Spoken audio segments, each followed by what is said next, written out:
because Apple has skills in software, in hardware, and in services. The real magic happens at the intersection of these.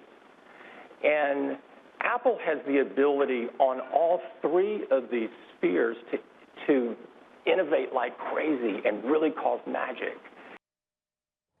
Apple CEO Tim Cook speaking earlier today at the Goldman Sachs conference. He had some other zingers too, and we will have all that and so much more right here, right now on the News Hub. Good afternoon and welcome. I'm Simon Constable.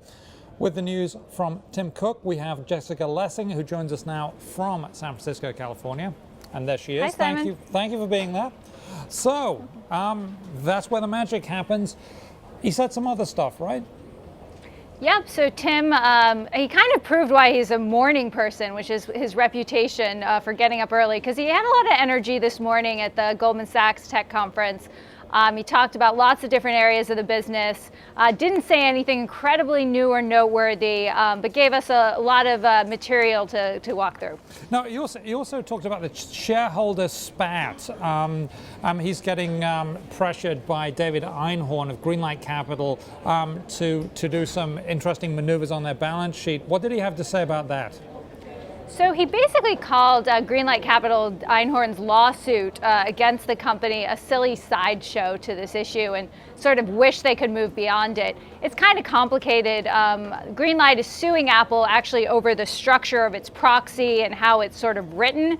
But at the heart of it is Greenlight Capital and other investors' dissatisfaction with how Apple is using its cash and not returning enough to shareholders. And Tim did go into a lot of that in the talk this morning. He said sort of what he said recently, that Apple's very actively looking at ways to return more cash. They've cited what they've promised to return already, which is $45 billion over 3 years.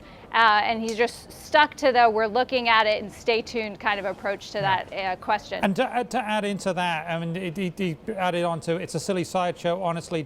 This is a waste of shareholder money. It's a distraction and not a seminal issue for Apple. I mean, yeah, waste of shareholder money is pretty dismissive of that.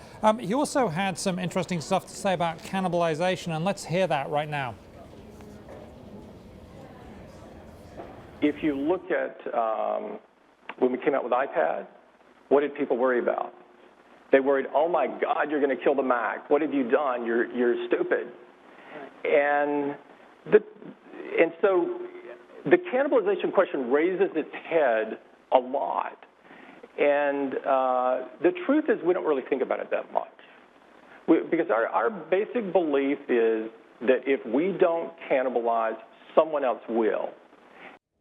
Okay, and Jessica, how did that go down with folks? I mean, it's a pretty definitive sort of, this is the way we do it, and we're happy with it. Well, the context of this is obviously a lot of concern about Apple's margins going forward, particularly with competition from Samsung and everyone else heating up. So we saw with the iPad mini, the smaller iPad, that the company was willing to take a hit on margins to sort of boost its presence. And of course, everyone's wondering what will be next with possibly a less expensive iPhone. So, you know, I think it was interesting that Tim sort of said definitively, we don't think of it that way.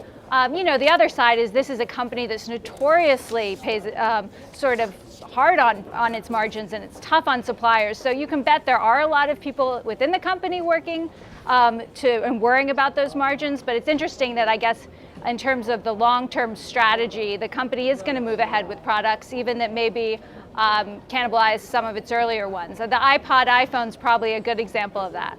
Yeah, and I'm sure they will keep coming with hit after hit. Thank you very much, Jessica Lessin of the Wall Street Journal. We appreciate your time.